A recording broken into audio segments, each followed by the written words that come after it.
ఇప్పుడు మ్యూచువల్ ఫండ్స్‌లో ఎస్ఐపి అనేది సూపర్ ట్రెండింగ్‌లో ఉంది. కానీ మార్కెట్ వోలటైల్‌గా ఉన్నప్పుడు హ్మ్. అట్లనే కంటిన్యూ చేయాలా? ఏది ఎస్ఐపీస్ అట్లనే కంటిన్యూ చేయాలా? లేదా లంసమ్‌గా ఇన్వెస్ట్ చేయాలా? అంటే లంసమ్‌గా డిప్‌లో ఉన్నప్పుడు. డిప్‌లో హ్మ్. ఉన్నప్పుడు లంసమ్ ఇన్వెస్ట్ చేసుకోవచ్చండి. కానీ ఎక్కడ డిప్ అనేది ఐడెంటిఫై చేసి చేసుకోవాలండి. ఇక అది మీరే అదే అదే అండి. అది యాహ్! చేసుకోవడం తప్పేం లేదు. ఒక ఓకే. లాంగ్ రన్ మీరు జర్నీ చేసేటప్పుడు మధ్య మధ్యలో యాడ్ చేయడం అనేది మంచిదే. ఓకే. డెఫినెట్‌గా మీకు లాంగ్ రన్‌లో బెనిఫిట్ ఇస్తది. ఓకే. కాకపోతే ఎక్కడ డిప్ కొంతమంది ఒక 2% మార్కెట్ పడంగానే యాడ్ చేసేయటం, ఆ! 3% ఆ! పడంగానే యాడ్ చేయడం అలా కాదండి. ఆ! ఒక రూల్ బేస్డ్ పెట్టుకొని నాకు ఇంత కరెక్షన్ వచ్చింది కాబట్టి ఈ కరెక్షన్‌లో నేను ఇన్వెస్ట్ చేస్తా. ఓకే. లేదు నేను కొత్త సెక్టార్స్ అంటే మీకు అట్రాక్షన్ ఉంటాయి.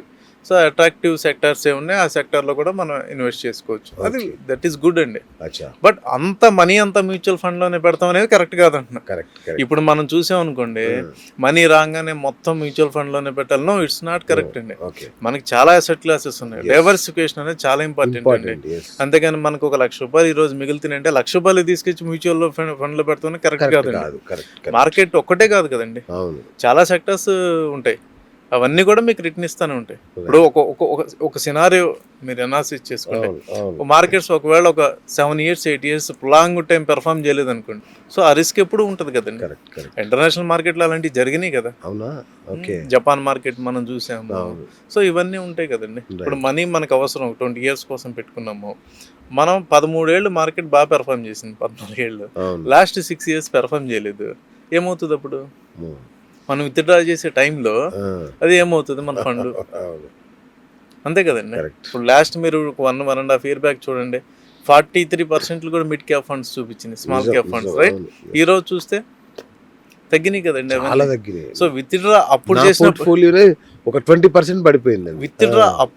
విత్‌డ్రా చేసారు. అప్పుడు అమ్మిన దానికి ఎక్కువొస్తదా? ఇప్పుడు అమ్మిన దానికి ఎక్కువొస్తదా కార్పస్? ఇఫ్ యూ ఆర్ మీరు 15 ఏళ్ల నుండి మీరు అవును. చేస్తా అప్పుడు వచ్చారు. అమ్మిన దానికే సో, బ్రహ్మాండంగా వస్తుంది. డెఫినెట్‌గా అంటే ఈ రిస్క్ అనేది కొంత రిస్క్ అనేది ఎట్లైనా ఉంటుంది. ఉంటదండి. రిస్క్ అడ్జస్టెడ్ రిటర్న్స్‌లో మనం వెళ్ళాలండి. ఓకే. అంతేగాని మనకి ఒక డైరెక్షన్ ఒకటే డైరెక్షన్‌లో పోకూడదండి. రైట్. నా దగ్గర ఇంతుంది.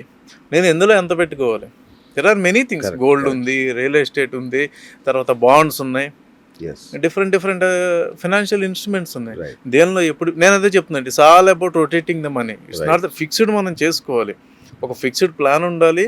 ఆ రోడ్ మ్యాప్ ఉండాలి. కానీ సమ్ పోర్షన్ ఆఫ్ అమౌంట్ మనం రొటేట్ చేయగలిగి కూడా ఉండాలండి. అప్పుడే సార్ మనం కొంత ఎక్స్‌ట్రా మీరన్నారు కదా. కరెక్ట్. అవును. 12, 13% తీస్తే that is okay good. Okay. కానీ బట్ మీరు పెద్ద ఇంకా ఉపయోగం ఎక్స్‌ట్రా లేదు. ఒక 4, 5%, 6% తీయాలంటే ఆపర్చునిటీ బేస్‌లో మీరు ఇన్వెస్ట్ చేసుకుంటే వెళ్ళాలి. వెళ్ళాలి. అంతేగాని నా దగ్గర ఉన్నాయన్నీ ఫస్ట్ ఆఫ్ ఆల్ రాంగానే నేను సిప్‌లో పెట్టేస్తాను. ఇట్ ఈస్ నాట్ కరెక్ట్ అండి. రైట్. రైట్. చాలా మంది చేసే తప్పదే. ఫస్ట్ ఇవాళ జాబ్ రాగానే ఎస్ఐపీలు పెడుతున్నాను. కాదండి. ఫస్ట్ మీరు ఒక 1 ఇయర్ సాలరీ మీ దగ్గర పెట్టుకోవాలి. ఓహ్! ఎందుకండి? ఎందుకు పెట్టుకోవాలి? నా ప్యాకేజీ వాళ్ళ 5 లాక్స్ అండి. అవును. అట్‌లీస్ట్ నా దగ్గర బ్యాంక్‌లో 3-5 లాక్స్ నా దగ్గర అట్‌లీస్ట్ నిల్వ ఉండాలి. యెస్. ఉండాలి. హ్మ్. ఎందుకంటే ఇవాళ జాబ్స్ చూస్తున్నాం మనం. ఎప్పుడు ఏ టెక్నాలజీ అప్డేట్ అవుద్దో తెలీదు. బట్ అది మళ్ళీ మనం ఆ టెక్నాలజీ అప్డేట్ అయ్యే కోర్స్ నేర్చుకుని ఎక్సెల్ అవ్వటానికి కనీసం 6-9 మంత్స్ పీరియడ్ ఉంటది. ఇది అవును. మనం నేర్చుకుని అప్డేట్ అయ్యి మన ఇంటర్వ్యూ ఫేస్ చేసి జాబ్ రావడానికి ఒక 6-9 మంత్స్ పడుతది. అవును. అట్‌లీస్ట్ బఫర్ మన దగ్గర ఉండాలి కదండీ. 1 ఇయర్ సాలరీ నా పర్సనల్‌గా అయితే నేను కరెక్ట్. చెప్పేదైతే 1 okay. Year salary okay. At least మన దగ్గర బ్యాకప్ ఉండాలండి. అది లేకుండా ఇన్వెస్ట్‌మెంట్ చేస్తున్నామంటే ఇక అది వాళ్ళ రిస్క్. వాళ్ళ రిస్క్ అంతే. వాళ్ళకున్నటువంటి కన్విక్షన్‌తో వాళ్ళు అంతే. వెళ్తామే తప్ప అంతే. జనరల్‌గా యాస్ కరెక్ట్. ఎన్ ఎంప్లాయీగా మీరు చేస్తున్నారు అంటే మీరు సూపర్ సార్. అట్‌లీస్ట్ 1 ఇయర్ మంచి సాలరీ మనం సలహా. ఇప్పుడున్న పరిస్థితుల్లో హ్మ్. ఒకప్పుడు 3 మంత్స్ అనేవాళ్ళు. అవును. ఎప్పుడు జాబ్స్ సెక్యూర్ ఉండేది. ఒకసారి అవును. ఐటీలో జాబ్ వస్తేనో లేకపోతే ఒక ఇండస్ట్రీలో జాబ్ వస్తే మనకి ఇబ్బంది లేదు. పెర్ఫార్మెన్సే అక్కడ కీ ప్రాబ్లమ్. అవును. జాబ్ కాదండి. కాదు. పెర్ఫార్మెన్స్ బాగుంటే ఇంక్రిమెంట్ బాగుండేది. ఇవాళ జాబే ప్రాబ్లమ్ ఉంది. అవును. సో అలాంటప్పుడు మనం కొత్తది నేర్చుకోవాలన్నా, అప్డేట్ అవ్వాలన్నా, మళ్ళీ మనం అదే డొమైన్‌లో జాబ్ కొట్టాలన్నా మనకు టైం పడుతది. సో ఆ టైం మనం ఫోకస్ పెట్టాలంటే ఏంటంటే మంత్లీ ఎక్స్‌పెన్సెస్ మీద మన దృష్టి ఉండకూడదు. కరెక్ట్. అట్‌లీస్ట్ నాకు మంత్లీ ఎక్స్‌పెన్సెస్ అంతే ప్రాబ్లమ్ కదా! ఫోకస్ అవును. నేను దాని మీద పెడతా. కరెక్ట్. ఆపర్చునిటీస్ ఎన్హాన్స్ చేసుకోవటం, స్కిల్ డెవలప్ చేసుకోవటం. అది లేదనుకోండి హ్మ్. మీరు ఎలాగో సిప్ కట్టలేరు. అది వదిలేసేయండి. అంతే కదా! ఓకే. ఇదొక టెన్షన్ మొదలవుద్ది. కరెక్ట్. అదే టైంలో మార్కెట్ పడిందనుకోండి మనం ఫోర్స్‌ఫుల్‌గా ఎస్ఐపీలు అమ్మాల్సొస్తది. లేదా ఫోర్స్‌ఫుల్‌గా ఉన్న సేవింగ్స్ అవును. అమ్మాల్సొస్తది. అమ్మాల్సొస్తది. సో ఇది చాలా ఇంపార్టెంట్ అండి. Sir active mutual fund versus index funds అంటే ఒక సగటు మధ్యతరగతి ఇన్వెస్టర్ తన పోర్ట్‌ఫోలియోలో యాక్టివ్ ఫండ్స్ అండి. అంతేనా? అంతే. ఓకే. ఎందుకంటే అండి వెస్టర్న్ కైండ్ ఆఫ్ ఇన్వెస్ట్‌మెంట్ మనకి సూట్ అవ్వదండి. ఓకే. అక్కడ మీకు టాప్ 6, 7 స్టాక్సే 58, 55-60% ఇండెక్స్‌లో వెయిటేజ్ ఉంటది. హ్మ్. మనకు అలా కాదు కదండీ. ఆ! మనకి స్మాల్ క్యాప్స్ ఇక్కడ ఉన్నాయి, మిడ్ క్యాప్స్ ఉన్నాయి, ఆపర్చునిటీస్ ఉన్నాయి. సో డెఫినెట్గా మనకి యాక్టివ్ ఫండ్స్లో ఇన్వెస్ట్ చేసుకోవడం బెటర్ అండి. And index is a mimic కదండి, అవును అది పెర్ఫామ్ చేయనంత వస్తుంటాయి, కొత్తవి వెళ్ళిపోతుంటాయి. ఓకే, దాని ఒక స్టేబుల్ రిటర్న్ ఉంటుంది 12.5% ఇండెక్స్తో. అవును బట్ మనకి ఇక్కడ ఎక్స్ట్రా ఒక 3% 2% ఎక్స్ట్రా వస్తుందండి. సో డెఫినెట్గా యాక్టివ్ ఫండ్స్ బెస్ట్ అండి. అవునా, సూపర్ సార్. ఇక నా ఫేవరెట్ సబ్జెక్ట్లోకి వస్తాను సార్, బంగారం వెండి. ఈ మధ్య కాలంలో బులియన్ మార్కెట్ ఏ రేంజ్లో ర్యాలీ చేసిందో చూసాం మనం, రైట్? సో ఈ నేపథ్యంలో ఇప్పుడు బంగారం కొనొచ్చా? అంటే ఇప్పుడు బంగారం పెరిగినాక చాలా స్పెక్యులేషన్స్ వచ్చినాయండి వాలటైలిటీలో. ఓకే, రష్యా బంగారం అమ్ముతుందని. సరే పాలిటిక్స్ చాలా భయంకరంగా ఉంది. భయంకరం, ఎందుకంటే ఈ సాల్ అబౌట్ డేటా అండి. మనం ఏది మాట్లాడినా డేటాను చూసి మాట్లాడతాం, రైట్? అవును. డేటా మారుతున్నప్పుడు మన ఎజంప్షన్స్ కూడా మారుతాయి, ఓకే. రైట్? లాస్ట్ మనం మాట్లాడినప్పుడు అప్పుడున్న డేటాని బట్టి మాట్లాడాం. అవును. ఓకే, తర్వాత వార్ వచ్చింది, కొంత లిక్విడేషన్ అవసరం అని చెప్పి కొంతమంది దుబాయ్ బంగారం అమ్ముతుందన్నారు. తర్వాత దుబాయ్ నుండి ట్రాన్స్పోర్ట్ అవ్వట్లేదని, రష్యా కొంత బంగారం అమ్ముతుందని రకరకాల స్పెక్యులేషన్స్ వచ్చినాయి. అలాగే బంగారం కొంత వాలటైల్ కూడా జరిగిందండి. ఇలా ఇవి కామన్ అండి, ఓకే. చిన్న చిన్నవి కామన్. కానీ అసలు బేసిక్గా సెంట్రల్ బ్యాంక్స్ బై చేస్తున్నాయి లేదా, ఇది మెయిన్ థింగ్ అండి. ఇప్పుడు సెంట్రల్ బ్యాంక్స్ 1000 టన్నులు బై చేసినాయి, 1060 టన్నులు, తర్వాత ఇంకో 1000 టన్నులు చేసింది, తర్వాత 800 టన్నులు చేసింది. ఓకే, సెంట్రల్ బ్యాంక్స్ బై చేస్తున్నాయా లేదా అనేది ఇక్కడ ఇంపార్టెంట్ థింగ్ అండి. సో అది మనం చూసుకోవాలి. సో డిప్ అనేది వస్తుంటుందండి, ప్రతి మార్కెట్ లో డిప్ వస్తుంది, ఒక 10% డిప్ అనేది కామన్ గా వస్తుంది. మీరు గోల్డ్ కూడా చూసుకుంటే 18% అనేది మీకు హై సైడ్ లో సైడ్ ఫ్లక్చుయేషన్ అనేది ఉంటుందండి హిస్టారికల్ గా డేటా తీసినప్పుడు, రైట్? ఇక్కడ ఇంపార్టెంట్ థింగ్ ఏంటంటే, ఇక్కడ సెంట్రల్ బ్యాంక్స్ వాళ్ళ మూడ్ ఏంటి, సెంట్రల్ బ్యాంక్స్ ట్రాక్ చేయాలి. ఇక్కడ మనం central bank still in the buying సైడే ఉన్నారా లేదా, ఓకే, అది ఇక్కడ మన కీ ఫ్యాక్టర్ అండి. ఇక్కడ సో సెంట్రల్ బ్యాంక్స్ కొంటున్నాయి, బయింగ్ సైడ్ ఉన్నాయి అంటే మనం కూడా డెఫినెట్ గా పెరుగుద్దండి. టెంపరీగా మీకు వేరే ఫ్యాక్టర్స్ రావచ్చు, ఓకే, సెల్లింగ్ అనేది కొంత రావచ్చు, కానీ అదొకటి గ్రోత్ ఉందా లేదా, కంటిన్యూస్ గా ఇది బయింగ్ అసెట్ కింద ఉందా లేదా.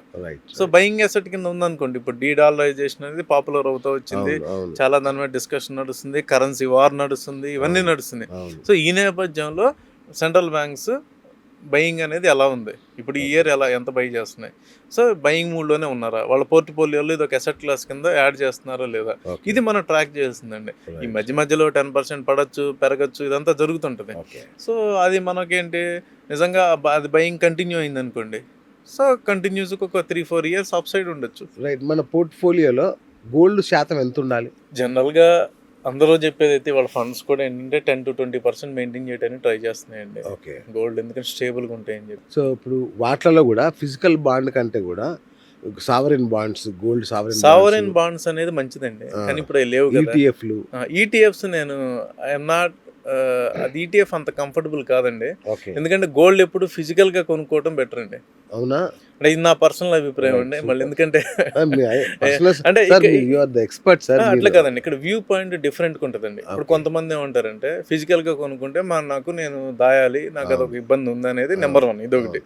2, నాకు ఫిజికల్గా నేను యావరేజ్ చేసుకోలేను, ఒకటేసారి కొనుక్కోవాల్సి వస్తుంది. అదే నేను డిజిటల్గా అయితే నేను కొంత పార్షియల్గా కొనుక్కుంటూ వెళ్తాను. ఇలా రకరకాల ఉంటాయండి. కాకపోతే ఇన్ జనరల్గా మన బంగారం మన దగ్గర ఉంటాం బెస్ట్ అండి. రెండోది, ఇప్పుడు ఈటీఎఫ్స్ అన్నారు, ఈటీఎఫ్స్లో కూడా మీకు ఛార్జెస్ ఉంటాయి కదండి. మీరు ఫిజికల్గా మీరేంటి, మీ పాయింట్ ఏంటి, ఫిజికల్గా నేను కొన్నప్పుడు నాకు ఛార్జెస్ పడతాయి, ఓకే, అంతే కదా, నాకు అది మేకింగ్ ఛార్జెస్ పడతాయి. మీరు కాయిన్ కొనుక్కున్నా లేకపోతే ఆర్నమెంట్స్ కొన్నా, లెట్ అస్ అస్యూమ్ 15% నాకు పడింది అనుకోండి, రైట్? అంతే కదా మనం మాట్లాడేది. సో ఈటీఎఫ్లో కూడా మీరు కొనుక్కుంటూ వెళ్తే 15 సంవత్సరాలు మీరు ఉన్నారనుకోండి, 15 సంవత్సరాలు 0.6%, 0.7% మీకు ఛార్జెస్ పడతాయి కదండి. మీరు అలా చూసుకున్నా కూడా మీకు చివరికి అది 15-16% వస్తుంది కదండి. అండ్ ఇక్కడ ఇంకో బ్యూటీ ఏంటంటే, ఈరోజు నేను కొన్నానండి 100 గ్రాముల గోల్డ్, నేను కొన్నాను 100 గ్రాముల మీద 12-15% నేను కడతాను. ఈటీఎఫ్ మీరు కొనుక్కుంటూ వెళ్తారు, మీరు రేపు పొద్దున 2 లక్షలు 2.5 లక్షలు అయిందనుకోండి, దాని మీద మీరు 0.7, 0.6%, 0.8% కడతారు కదా. అప్పుడు చూసుకున్నా మీకు అది వాల్యూ పెరుగుతుంది కదా, అంటే మీకు ఆ ఛార్జెస్ పెరుగుతాయి కదా. తర్వాత మీకు మెయిన్ ప్రాబ్లం ఎక్కడ ఉంటుంది, ఇక్కడ ఈటీఎఫ్ రియల్ ప్రైస్ కి ఈటీఎఫ్ మీరు డిమాండ్ పెరిగింది అనుకోండి గోల్డ్ కి, ఈటీఎఫ్ వర్సెస్ ఫిజికల్ గోల్డ్ కి మీకు రేట్ మ్యాచ్ అవ్వదు, కొంత డిఫరెన్స్ ఉంటుందండి. ఓకే, అంటే ఏ స్థాయిలో ఉండొచ్చు sir? Maybe some times 3%, 4% extra కూడా ఉండొచ్చు. మీరు సిల్వర్లో కూడా మనం చూసాం, డిమాండ్ పెరగగానే ఈటీఎఫ్ డిమాండ్ పెరిగింది. ఈటీఎఫ్ డిమాండ్ పెరిగినప్పుడు ప్రైస్ డిఫరెన్స్ ఉంటుంది. మరి ఆ 3-4% or 5% అది కూడా మీకు ఎక్స్ట్రా పడినట్టే కదా. సో ఇవన్నీ మనం కన్సిడర్ చేసుకోవాలండి. అంటే మనం బ్లైండ్గా ఒక యూజ్నే తీసుకోకూడదు. రైట్.